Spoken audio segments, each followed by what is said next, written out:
Okay, these are called rational expressions. Rational expressions means rational fractions. Expressions, no equal signs. There's a difference in terms of how we solve these if they had an equal sign and not. Here we're basically combining like terms and getting a lowest common denominator. When we do equations, we are going to get rid of the lowest common denominator by multiplying. So let me show you how each works. Regardless of the case, we need to look at each denominator and see if we can do anything. Whenever I have a binomial or more, I'm going to try to factor it first to get a common denominator. And I look at 3x squared and 12x, and I realize, hey, 3 goes into both those terms, and they both have a x. 3x times what makes 3x squared? I need an additional x, plus 3 times 4 makes that 12, so 3x times 4 makes 12x. This denominator I'm just going to bring down again, and these are my two denominators that I'm working with. Again, it's called lowest common denominator, but the way I reference it is what's in common. And then what's left. So if I look at what's in common, I look at all this and I look at all this. X plus 4 is a binomial. It's unique. It has to look exactly like x plus 4 for you to take that as what's in common. So I'm going to pay attention to the 3x and the 2x. And the only thing they have in common is the letter x. So that's the common part. What's left is everything that you have not used as part of your lowest common denominator. So I need to use that 3, I need to use that 2, and I need to use x plus 4. I can wrap all those in parentheses and multiply them through, except I won't multiply that x plus 4 through just yet. So 3 times 2 is 6, x, and then x plus 4. So that's my lowest common denominator, which means I'm going to take all of this and rewrite them. 2 over 3x and x plus 4, use the factored form, and 8 over 2x. And basically my goal is to get 6x times x plus 4. So I look at, this is my LCD, and this is what I have. They both say x plus 4, they both have x, so the only thing that this is missing is that says 3 and that says 6. So 3 times what makes 6? 2. So I'm going to multiply the top and the bottom by 2.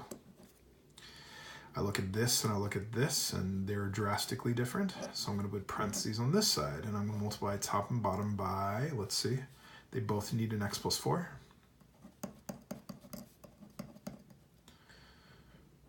And 2x times what makes 6x? I also need a 3.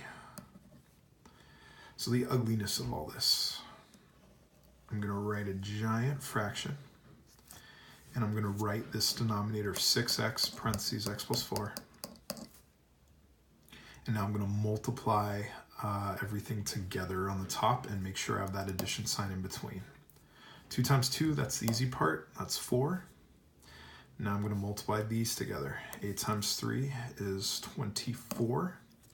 I also have that x plus 4. What's more important, adding or multiplying?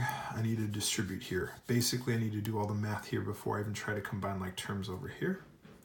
So I have 4 plus 24x plus 96.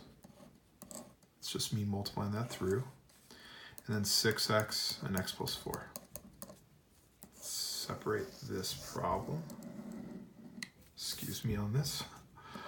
And I'm going to write an equals. I can add an equals sign at any time. This is me just continuing on with my math. I look at the top. 24x can't combine with anything, but 4 and 96 can, and that's 100. And then I get 6x and then x plus 4. So things you need to know, I cannot cross out from here like the 100 and the 4. I cannot cross out the 6 and the 24. However, every time that you look at these, you want to ask yourself, can I reduce? Can I cancel anything out? Only if it looks like binomials and stuff. So if I look at the top, I know I can factor what goes into 24 that goes into 100. That's 4. And they both don't have x, so it's just 4. 4 times 6x makes 24x, and 4 times 25 makes 100. I'm I'm going to write 6x and x plus 4. Again, binomials need to look exactly the same. So x plus 4 cannot cancel 6x plus 25.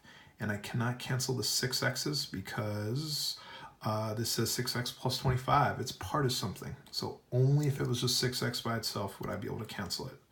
So remaining, I'm going to reduce the monomials. Those are the single terms. And I notice what goes into 4 that goes into 6. And the answer is 2.